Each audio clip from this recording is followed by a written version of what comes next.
If you're thinking about buying a 2013 to 2019 Nissan Altima, you might already love the price tag. These sedans are affordable, easy to find, and popular on the used market.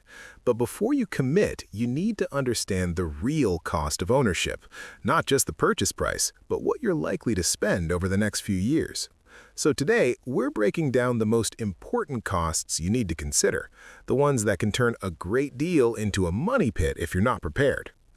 Let's start with the biggest elephant in the room: maintenance and repairs on the transmission. Most Altimas in this range use a continuously variable transmission, or CVT.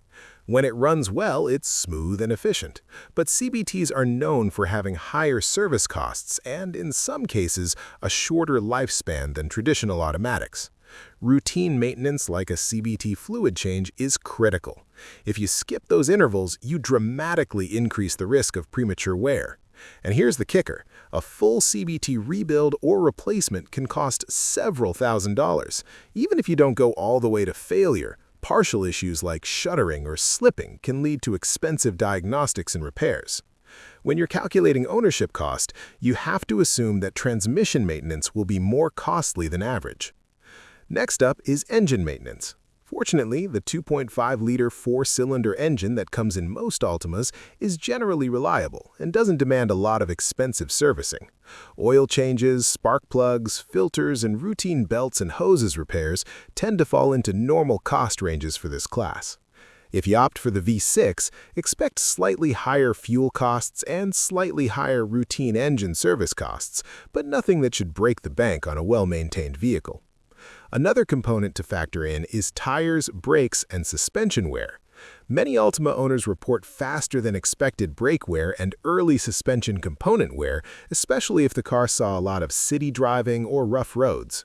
Replacing pads and rotors more frequently than average can add up, and worn shocks or struts will need attention if you want a safe, comfortable ride. Then there are the electrical and infotainment gremlins.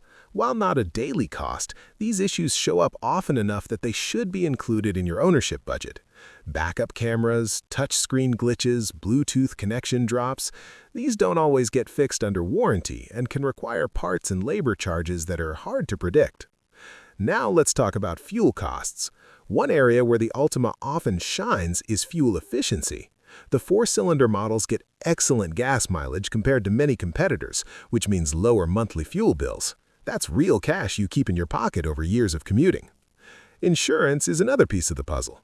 Altimas tend to be moderately priced to insure, based on crash test results, repair costs, and theft rates. But your personal rate will vary based on your driving history, location, and coverage choices. It's worth getting insurance quotes before you buy so you have the full picture. Don't forget about depreciation. While most of the depreciation has already occurred by the time these cars hit the used market, some model years hold value better than others. Later years with lower mileage and fewer known issues will retain value better, which matters if you think you might sell or trade in later. So stacking it all up, here's what your ownership cost picture looks like. Routine maintenance, predictable and normal. Transmission service, higher than average and worth budgeting for. Brake and suspension wear, moderately higher if driven hard. Fuel costs, generally lower than average. Infotainment and electrical fixes, unpredictable but common enough to budget for. Insurance and depreciation, depends on your situation but reasonable for this class. When you look at the total cost of ownership, a Nissan Altima from 2017 through 2019 can be a smart, affordable choice as long as you're prepared for the maintenance realities, especially around the transmission. The early years, 2013 through 2015, can be cheaper to buy but potentially more expensive to own if major repairs are needed. In other words, the Altima can absolutely be a cost-effective daily driver, as long as you go into it with your eyes open and your budget built around realistic ownership expenses.